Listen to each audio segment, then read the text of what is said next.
Qu'est-ce qu'on a découvert avec l'USAID? Déjà des ingérences partout, pour le coup des vraies ingérences, notamment dans les médias, notamment pour faire plier des gouvernements. On a découvert des projets aussi absurdes que des bandes dessinées transgenres au Pérou ou que sais-je. Et alors ça pourrait prêter à sourire en se disant mais ils sont fous ces Américains. Sauf que quand on regarde chez nous, malheureusement, on n'est pas en reste. Et donc j'ai essayé de vous apporter la liste. J'invite tous ceux qui écoutent à aller sur le site afd.fr, donc tout le monde peut tout trouver. Je ne sais pas si vous vous souvenez, mais j'avais parlé un jour du fait qu'on aidait la Chine, qu'on donnait presque chaque année 130 millions d'euros à la Chine. Donc la première puissance économique du monde, on l'aide à se développer, ça ne manque pas de saveur, alors que chez nous on manque de tout. Et donc je me suis dit, mais alors comment on l'aide? Qu'est-ce qu'on a réussi à inventer pour aller donner concrètement de l'argent à la Chine? Je vous lis quelques projets.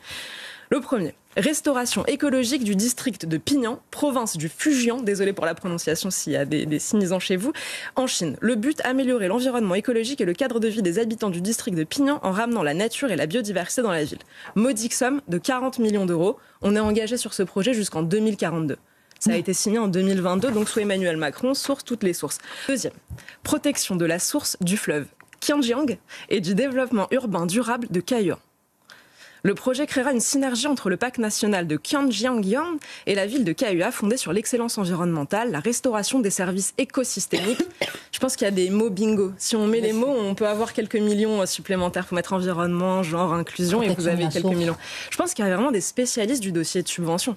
Ils y arrivent, ils obtiennent des millions. Alors là, 65 millions d'euros. 2022-2042. Le fleuve Kianjiang. Avec l'argent des Français, votre argent. Troisième exemple.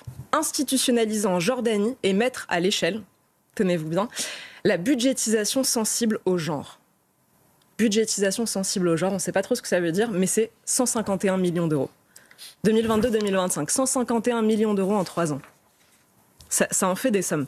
Quatrième exemple. Programme de renforcement de l'égalité de genre dans l'accès aux opportunités économiques en Albanie. 51 millions d'euros, 2021-2033.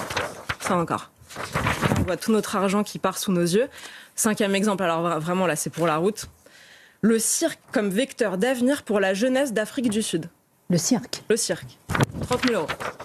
Pas mal.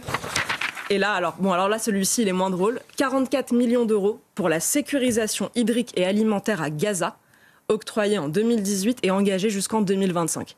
Je ne sais pas qui peut nous promettre à l'Agence française de développement que cet argent n'est pas intercepté par le Hamas.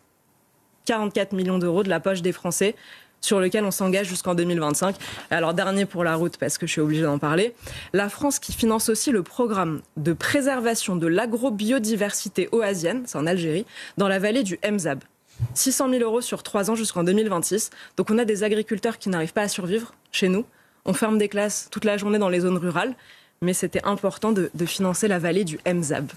Voilà, bon, moi je ne sais pas du tout comment vous le prenez, mais en tant que contribuable française, je trouve ça scandaleux, vraiment absolument scandaleux. Je pense qu'on ne prend pas la mesure de ce que c'est, de prendre l'argent dans la poche des Français pour aller l'envoyer comme ça au monde entier, pour gaspiller dans des projets ubuesques. Franchement, j'en ai pris certains, je suis sûre que je n'ai pas pris les pires. J'invite tout le monde à aller regarder par soi-même. C'est terrifiant de voir ça. Mais ce qui est rassurant, c'est qu'on voit avec l'exemple aujourd'hui des États-Unis qu'il suffit d'un trait de plume pour supprimer ces folies. Et je pense que c'est aussi la philosophie du budget, c'est de se dire que rien n'est jamais acquis. Chaque année, c'est redébattu. Ça aussi, c'est la définition de la démocratie, de redébattre le budget par la représentation nationale. Et donc, il ne suffirait que de le vouloir pour dire que tout ça, on arrête et qu'on rend cet argent aux Français.